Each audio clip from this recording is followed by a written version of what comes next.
Mna namna mnaweza mkasoma katika Luka hii sura ya pili ambayo ina mambo mengi humu ndani. Leo tunaanza na ile aya ya kwanza. Ile aya ya kwanza, Biblia inasema hivi: katika siku zile amri ilitoka kwa Kaisari Agosto ya kwamba iandikwe orodha ya majina ya watu wote wa ulimwengu. Siku zile amri ilitoka kwa Kaisari Agosto ya kwamba iandikwe orodha ya majina ya watu wote wa ulimwengu. Luka anaanza na neno zito kidogo kwamba amri ilitoka. Amri ilitoka kwa Kaisari Agosto, wengine humuita hata Agostino, Augustus, ya kwamba watu wote waandikwe. Hii ilikuwa ni sensa ya ulimwengu mzima wa wakati ule. Na moja ya mambo ya kushangaza katika sura hii ya pili ni kuona jinsi ambavyo Mungu anaweka mpango unaotimia. Wakati Agosto anaitisha sensa kwa dunia nzima, huo ndio wakati pia ambao Yesu anazaliwa. Yesu anazaliwa wakati ambapo Roma ama Rumi ipo katika kiwango cha juu sana cha mafanikio. Rumi ilikuwa imefanikiwa kwa mambo mengi kupitia mtawala huyu Augustus. Kipindi hiki ni kipindi ambacho historia inasema kwamba vita vikubwa vya wenyewe kwa wenyewe vilikuwa vimekoma. Rumi ilikuwa imepitia uzoefu mgumu wa vita za kila wakati, lakini wakati huu huyu mtawala Augustus alikuwa amekomesha vita zote. Wakati huu barabara zilikuwa zimejengwa kuunganisha nchi na nchi. Wakati huu biashara zilikuwa zimeimarika, sheria zilikuwa zimetungwa na zikaanza kutekelezwa kwa uaminifu. Watu waliweza kusafiri pasipo hofu ya usalama wao. Kwa hivyo kwa nje dunia ilionekana ya kwamba imestawi kabisa. Waliita jina maalum ambalo liliitwa Pax Romana. Pax Romana ilimaanisha sasa Roma imepata amani. Sasa kuna amani ya kweli katika Rumi. Hakuna tena chochote kinachoweza kukatisha amani hii. Ni kana kwamba kila kitu kilikuwa kimefika mahali pake. Wakati huu wa mafanikio ya juu ambao huyu mtawala alikuwa ameyaweka katika nchi hii, kama ungemuuliza mwananchi wa kawaida wakati ule ya kwamba Augustus ni nani, angekwambia Augustus ni Mungu. Alikuwa amefanya mambo ambayo alihesabika kuwa kama Mungu. Alikuwa ameimarisha kila sehemu ambazo zilikuwa zimenyong'onyea. Alikuwa ametengeneza maisha kuwa mazuri kabisa. Walikuwa wanamusujudu, wanamuhusudu, wanamuimba, wanamuomba kama Mungu. Mfalme huyu mtawala Augustus, kauli yake ilikuwa ni kauli ambayo haiwezi kupingwa. Alichosema kilikuwa kinatimia. Akiagiza, mataifa yalikuwa yanatetemeka. Majimbo yalikuwa yanatekeleza agizo lake bila kujiuliza. Alikuwa amefanikiwa mtawala Augustus. Na kwa nje dunia ilionekana ya kwamba ilikuwa na amani. Lakini asubuhi ya leo swali ambalo linaendelea kuulizwa kama lilivyoulizwa wakati ule, amani hiyo ambayo ilikuwepo Rumi ilikuwa imejengwa juu ya nini? Amani hii pasipo mashaka ilikuwa imejengwa juu ya nguvu za kijeshi. Wanajeshi walikuwa wametanda katika nchi, katika mipaka, kila mahali penye mashaka walikuwa wameenda kuzunguka ili kuhakikisha utulivu na amani. Ilikuwa amani iliyotokana na hofu iliyopitiliza, kwa sababu mtawala huyu alipoongea kila mtu alitetemeka. Kwa hiyo kulikuwa na utulivu ambao ulionekana na kuitwa ya kwamba ilikuwa ni amani. Rumi ilikuwa na kauli hii ya kwamba ukikubali kutawaliwa utakuwa na amani. Ukiasi, jeshi la Rumi litakukabili. Kwa hiyo Pax Romana haikuwa amani ya mioyo, bali ilikuwa ni amani iliyotokana na nguvu za kijeshi zilizopita kiasi. Waliitii Rumi sio kwa sababu ya kupenda, waliitii kwa sababu ya kushinikizwa, maana kinyume cha utii huu ingemaanisha mauti. Rumi, yeyote ambaye angeiasi alikuwa anaangamizwa. Hii ndiyo ambayo ilikuwa falsafa ya Rumi. Sasa katika kipindi hiki cha juu sana cha usalama wa nje, ambapo ulimwengu umehakikishiwa usalama, kila kitu kiko sehemu yake kama inavyoonekana, huu ndio wakati ambao Yesu anazaliwa Bethlehem. Wakati ambao falme za dunia hii zimejiimarisha, wakati ambapo kila kitu kinaonekana kiko vizuri, wakati ambapo matangazo ya amani yanasikika kila mahali, huu ndio wakati ambao Yesu anazaliwa. Yesu hakuzaliwa wakati ambao ulimwengu ulikuwa duni katika utawala, hapana.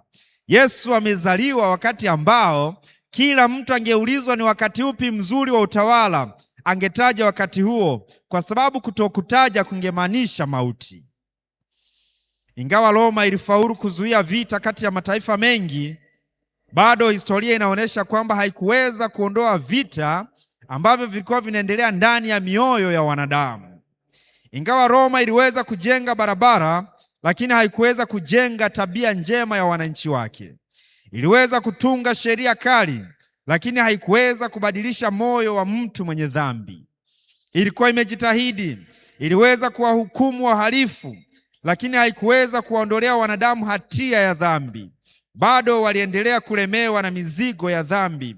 Bado waliendelea kuteseka, waliendelea kuumia, waliendelea kusikitika, waliendelea kupitia uzoefu mbaya na mgumu, waliendelea kupitia nyakati za kuhuzunisha.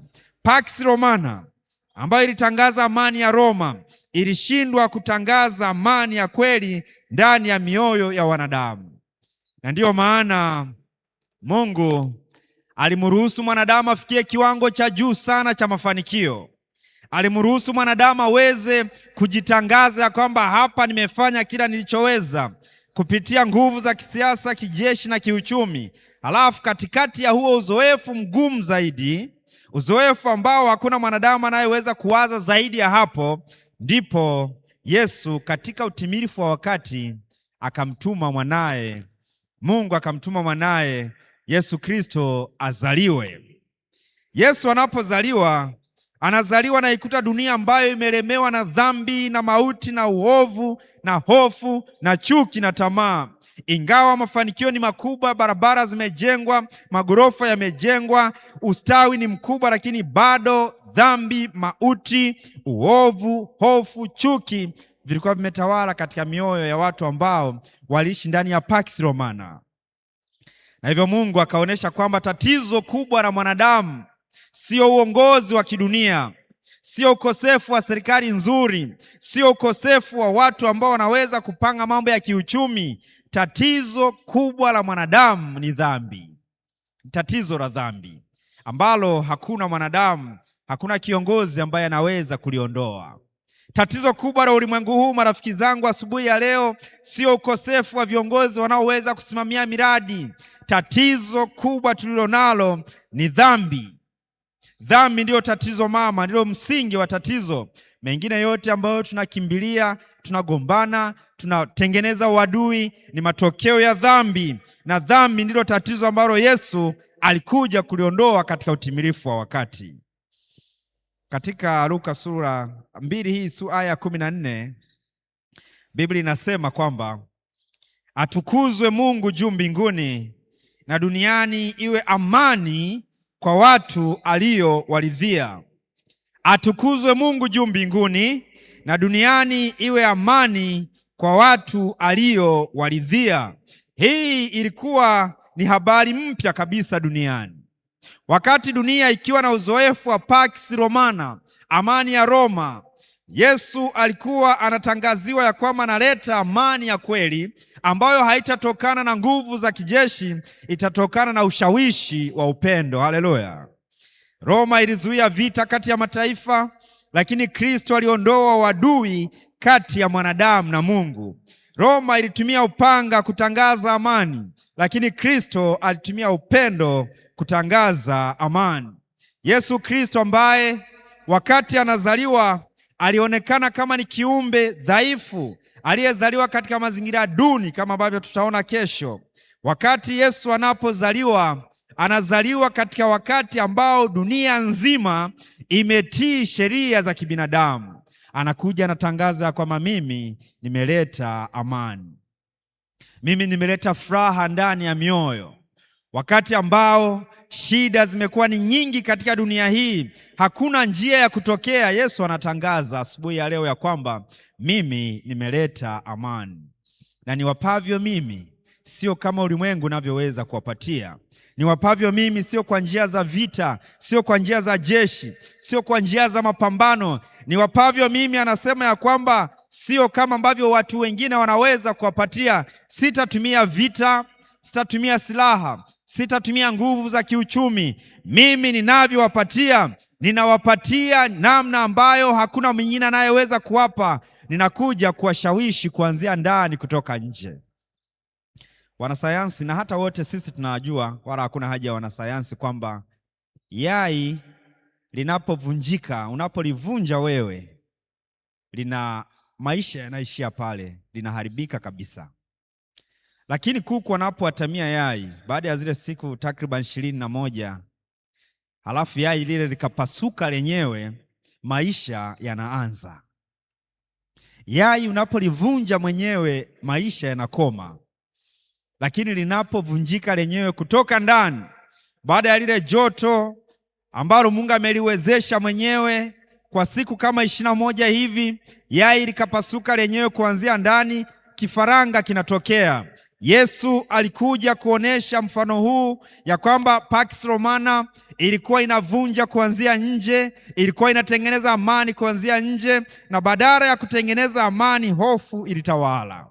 Yesu akaja kufundisha katika utimilifu wa wakati ya kwamba mimi amani yangu inaanzia ndani kwenda nje, na sitatangaza kwamba nina amani tu. Itakuwa na udhihirisho, watu watakuwa na furaha. Itakuwa na udhihirisho, watu ambao walitengana watapatana. Itakuwa na udhihirisho, watu waliokata tamaa watarudishiwa tena amani. Watu ambao jamii imewatupa, ambao wanaishi kwa wasiwasi na mashaka, nitawapatia ujasiri. Hii ndiyo amani ambayo Yesu alikuja kuianzisha katika Luka sura ya 2. Katika utimilifu wa wakati Yesu alileta amani. Na asubuhi ya leo, marafiki zangu, kipindi hiki chenye mafanikio makubwa cha Roma, kipindi hiki ambacho ukikitazama kwa nje unaona kana kwamba mambo yalikuwa yamefanikiwa kabisa, hiki ndicho kipindi ambacho hasa walihitaji amani hii. Yesu angezaliwa wakati wa mazingira duni ambapo ulimwengu hauna utawala unaoeleweka, ingekuwa rahisi kuchukuliwa ya kwamba Mungu amevizia katika nyakati duni za wanadamu. Lakini Mungu hakuvizia. Mungu alikuja katika wakati ambao kuna kiongozi mkubwa zaidi duniani ambaye sauti yake ilikuwa na mamlaka, ili aoneshe kwamba yeye ufalme wake una nguvu zinazopita fahari za wanadamu wote. Na ndiyo maana anazaliwa katika kipindi ambacho nguvu za kidunia ziko kwenye prime, kwenye kipindi cha juu zaidi. Yeye anazaliwa, Yesu Kristo, ili atangaze amani ambayo juhudi za kibinadamu zimeshindwa kuifikia. Alizaliwa katika wakati ambao uchumi unaonekana umetangamaa, lakini bado watu wanaibiana na kudhulumiana, ili atangaze, mimi nimekuja kuleta amani na furaha hata waliodhulumiwa, kama anavyotangaza katika kitabu cha Luka 4 kuanzia aya ya 17 na kuendelea. Hata waliodhulumiwa, waliosetwa na ibilisi, walioonewa, watu ambao wametupwa shimoni, nimekuja kuwatangazia mwaka wa uhuru wao. Nimekuja kuwaletea kile ambacho mwanadamu hawezi kukitengeneza. Nimekuja kuwapatia amani na furaha ambayo inaanzia ndani kwenda nje, ambayo itakuwa kama nuru ambayo haiwezi kuzuilika. Na asubuhi ya leo, marafiki zangu, nami nataka niwapatie udhihirisho huu ya kwamba tunaishi katika kipindi chenye maendeleo makubwa sana. Tunaishi katika kipindi ambacho ulimwengu umefanikiwa kuwa na maendeleo makubwa zaidi kuliko wakati wowote katika historia. Kipindi ambacho teknolojia iko juu sana. Kipindi ambacho maendeleo yanaenda kwa kasi zaidi. Kipindi ambacho tunakimbia kila siku tukienda huko na huko kutafuta kipindi ambacho watu wanaonekana kwa kweli wamefanikiwa. Lakini hiki ndicho kipindi kuliko kipindi kingine chochote ambacho wanadamu wana upweke ambao hauwezi kuelezeka. Hiki ndicho kipindi ambacho mwanadamu ana mashaka kuliko wakati mwingine wowote. Hiki ndicho kipindi ambacho nyumba nzuri za kisasa zinajengwa, ramani nzuri zinatengenezwa, milango ambayo inajifungua yenyewe kwa kusensi tu, milango ambayo mtu anaenda yeye ndiye anayekuwa funguo, kama si yeye mlango hauwezi kufunguka, fensi za umeme ambazo zimeunganishwa na simu, nyakati ambazo ni kana kwamba usalama umehakikishwa, lakini ndizo nyakati ambazo zina hofu na mashaka kwa mwanadamu. Ndizo nyakati ambazo unasafiri lakini hauna uhakika wa kurudi. Ndizo nyakati ambazo unalala lakini hauna uhakika wa kuamka. Nyakati hizi ambazo maendeleo yako juu zaidi, ndizo nyakati ambazo hofu iko juu zaidi pia. Nyakati ambazo fursa za uchumi ni nyingi, ndizo nyakati ambazo dhuluma pia ni nyingi. Hizi ni nyakati ambazo, marafiki zangu, tunamhitaji huyu mfalme wa amani azaliwe katika mioyo yetu. Tunamhitaji. Sisi hatuna changamoto ya uchumi kama inavyoelezwa. Sisi hatuna changamoto ya elimu kama inavyoelezwa. Hatuna changamoto ya wataalamu wa saikolojia, wataalamu wa uchumi, wataalamu wa matibabu. Hatuna changamoto hiyo. Tuna changamoto moja kubwa zaidi, ya kwamba tunahitaji amani inayoanzia ndani kwenda nje, ambayo haitokani na kazi za wanadamu. Tuna haja ya amani. Tuna haja ya uhakika ya kwamba maisha yetu sio kazi ya mikono yetu. Maisha yetu ni kazi ya mikono ya Bwana, ambaye wakati ulipotimia Yesu Kristo alizaliwa. Katika kitabu cha Isaya 9 aya ya 6, Biblia inasema, maana kwa ajili yetu mtoto amezaliwa, tumepewa mtoto mwanamume, na uweza wa kifalme utakuwa mabegani mwake, naye ataitwa jina lake Mshauri wa Ajabu, Mungu mwenye nguvu, Baba wa milele, Mfalme wa amani. Yeye ataitwa jina lake Mshauri wa Ajabu, Mungu mwenye nguvu, Baba wa milele, Mfalme wa amani. Isaya akiandika maneno haya ilikuwa ni takriban miaka 700 kabla ya kuzaliwa kwa Yesu. Anaandika maneno haya akiwa anajua ya kwamba siku moja, baada ya usiku mrefu kupita, usiku wa mashaka, usiku wa chuki, usiku wa tamaa, usiku wa wasiwasi mwingi katika mioyo ya wanadamu, siku moja mwanaume atazaliwa ambaye ataitwa Mfalme wa amani, Mshauri wa ajabu, Mungu mwenye nguvu. Naam, miaka zaidi ya 2000 sasa Yesu alikwisha kuzaliwa.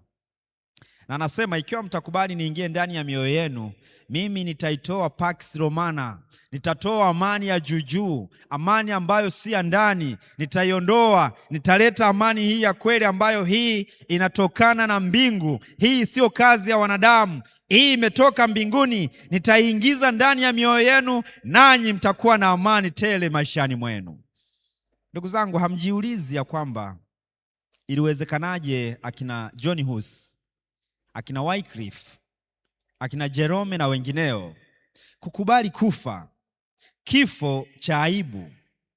Historia inaonyesha kwamba kina Hus, steki zilikuwa zinatengenezwa, vichanja vinatengenezwa, wanafungwa mikono, wanafungwa na miguu, wakiwa na amani, wakiwa wamepoteza. Wale watu walikuwa wasomi, akina Ridley walikuwa wasomi, walikuwa na PhD, walikuwa wakufunzi katika vyuo vikuu vya Uingereza na kwingineko, Ufaransa, Uswisi, walikuwa ni wasomi wakubwa, lakini wanakubali kufungwa mikono yao, wanakubali kufungwa miguu yao, wanawekwa kwenye kichanja, pamoja na elimu zao, pamoja na vyeti vyao, pamoja na umaarufu wao, pamoja na kazi zao, pamoja na mali zao, lakini nyuso zao zinatabasamu, wanaonesha wana furaha, wanawekwa kwenye vichanja, wanaimba. Hii haikuwa amani ya Pax Romana. Hii ilikuwa ni amani tokayo juu, ambayo iliwajaza mioyoni mwao. Wakasema, hata nikipoteza kila kitu kinachonizunguka, afadhali kwamba sitampoteza Bwana wangu. Haleluya! Hii ndiyo amani. Katika utimifu wa wakati waliipata. Hawakuogopa chochote kesho, kwa sababu walimjua anayeishi hata baada ya kesho hiyo. Hawakuwa na mashaka kuhusu leo, kwa sababu walijua hata jana ambayo waliogopa nayo ilipita. Walimwamini Bwana, na katika utimilifu wa wakati Bwana aliingilia kati. Wengine aliingilia kati kwa kuruhusu walale, wengine aliwaokoa kimiujiza, wengine aliwapa nafasi ya kusogeza injili mbali zaidi. Lakini hii ndiyo amani ambayo tunahitaji pia asubuhi ya leo, na Bwana atujalie tuwe na amani hii ambayo ulimwengu hawezi kuitoa isipokuwa ni Bwana pekee awezaye kuitoa. Tunapoenda kuomba asubuhi ya leo, asubuhi hii ambayo tunaenda kuanza majukumu mbalimbali, ninawaombea muwe na amani ambayo Yesu alisema, amani iwe juu yenu. Niwapavyo mimi sio kama ulimwengu utoavyo. Mambo yanaweza yote yasiwe sawa, yasikamilike. Zinaweza zikawepo changamoto za hapa na pale. Tunaweza tukadhulumiwa kazini, tunaweza tukafukuzwa, tunaweza tukapoteza mambo ya muhimu. Lakini amani ambayo akina Husi walikuwa nayo, amani ambayo Stefano alikuwa nayo, anapigwa mawe bila ganzi, anawatazama wanaompiga, alafu anawaombea, anasema, Bwana wasamehe kwa sababu hawajui walitendalo. Huyu hakuwa anaongea kutoka gizani, hakuwa anaongea kutoka kwenye ombwe, alikuwa anaongea kutoka kwenye uthibitisho kwamba Bwana alikuwa amempatia amani tokayo juu, amani ya kweli ambayo haipatikani katika kazi ya mikono ya wanadamu. Hebu Bwana na atujalie amani hii, atusaidie kumwamini na kumtegemea, atupatie uhakikisho kwamba mambo yote yatakuwa sawa mwishoni. Na ingawa hatuwezi kuona kila kitu sasa hivi, lakini kadri tunavyopata amani hii itatusaidia kusonga mbele na kutembea tukiwa na ujasiri. Tunaweza tukasimama tukaimba wimbo, Yesu kwetu ni rafiki, anajua haja zetu. Tukimwomba vizuri, tukamwomba tukiwa na amani na imani, yeye kwetu ni rafiki. Yeye kwetu ni rafiki. Mwimbishaji, tuanzishie wimbo huu, tuimbe Yesu kwetu ni rafiki. Yesu haleti pax romana. Yesu analeta amani itokayo juu, amani ambayo sio kazi ya mtawala Agostino, amani ambayo ni kazi ya Mungu ambayo haina makosa, kazi ambayo haina mapungufu, kazi ambayo imetoka mbinguni katika ukamilifu wake. Wakati wa utimilifu wa wakati ulipofika, Mungu alimtuma mwanaye. Karibu.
kutupatia amani. Anaweza kutupa amani ya kweli, sio pax romana, sio pax romana. Je, una dhiki na maonjo au una mashaka pia? Neno linasema haifai kufa moyo. Mungu anajibu maombi. Hatuna mtu mwingine tena, hakuna mwingine mwema. Mwema ni mmoja pekee, Mungu.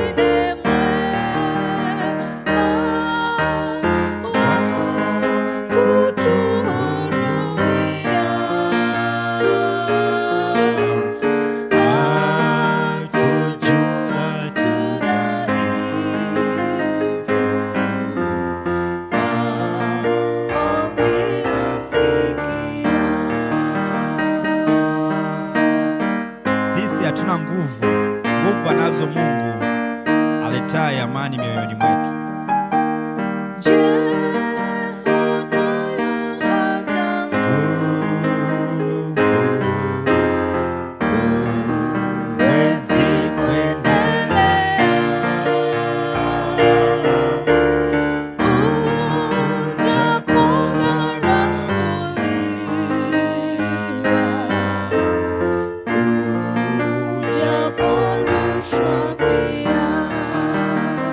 Wakikudharau, usife moyo. Tunayo amani ya kweli mioyoni mwetu.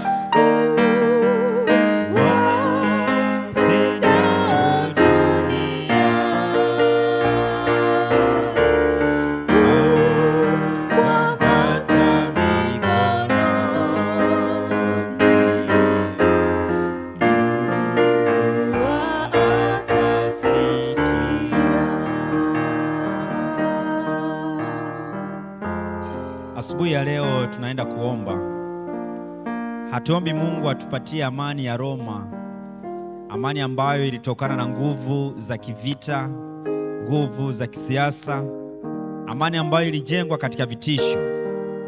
Asubuhi ya leo tunaomba Mungu atupatie amani itokayo juu, amani inayosimama imara katikati ya mitikisiko, amani ambayo mateso hata yanapotukabili bado tunaweza kuonesha tabasamu, sio kwa sababu hatuumii, bali kwa sababu tunaye anayetujaza na kutupa uhakikisho wa kesho.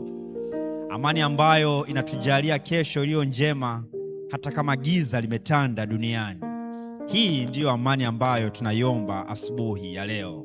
Sio Pax Romana, ni amani itokayo juu kwa yule mfalme wa wafalme, Bwana wa mabwana, muumbaji wa mbingu na dunia. Tuombe. Baba yetu wa mbinguni, tunakushukuru kwa asubuhi ya leo. Asante kwa sababu wewe ndiye ambaye unaleta amani. Na amani kwa kweli katika dunia ya sasa imetoweka. Tunapitia uzoefu mgumu zaidi, ambao kwa nje kuna utulivu. Wananchi katika mataifa mbalimbali duniani wanaonesha tu utulivu, lakini ndani ya mioyo yao kuna maumivu makubwa. Wengine wamenyanyaswa, wamedhulumiwa, wengine kwa sababu ya rushwa, wengine hata mahakama kwa sababu hawakuwa na mawakili wazuri wamefungwa pasipo makosa yao. Bwana unayeweza kutoa amani ya kweli, wapatie wajane ambao dunia imewaweka kando, watoto wa mitaani wasio na wazazi, yatima, akina mama na kina baba ambao ulimwengu umewasukuma mbali, watu ambao haki zao zimeporwa na watu wenye nguvu. O Bwana, ambaye wewe ndiye mfalme wa amani, wapatie amani watoto wako. Wape sababu ya kutembea tena, wape sababu ya kutabasamu tena. Waambie kwamba kuna kesho itafika ambapo amani ya kweli inapotawala mioyoni mwao, hatimaye visasi vyao vitalipwa na wewe mwenyewe. Wewe uliyeshinda kwa ajili yao, tangaza ushindi maishani mwao, katika jina la Yesu Kristo, amen.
Amani ya Bwana iwe pamoja nanyi mnapoenda kazini.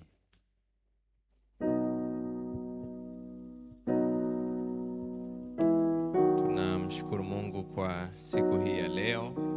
Tunawashukuru nyote ambao mmefanikiwa kufika hapa kanisani, kutenga muda wenu kuanza na Bwana. Mungu awabariki.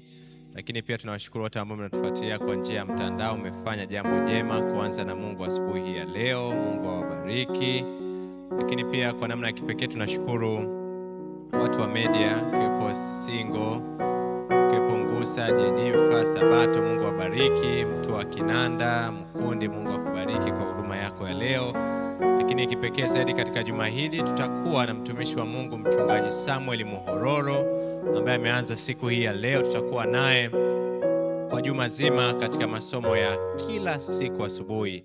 Katika kesha la asubuhi leo tumesimamiwa na kubarikiwa na mtumishi wa Mungu mzee wa kanisa Amani Nyarandu. Mungu akubariki kwa huduma yako ya leo. Mwenyekiti wenu wa leo naitwa Wilson Zayoga. Karibuni tena kesho asubuhi katika mwendelezo wa ibada za asubuhi. Muwe na siku njema.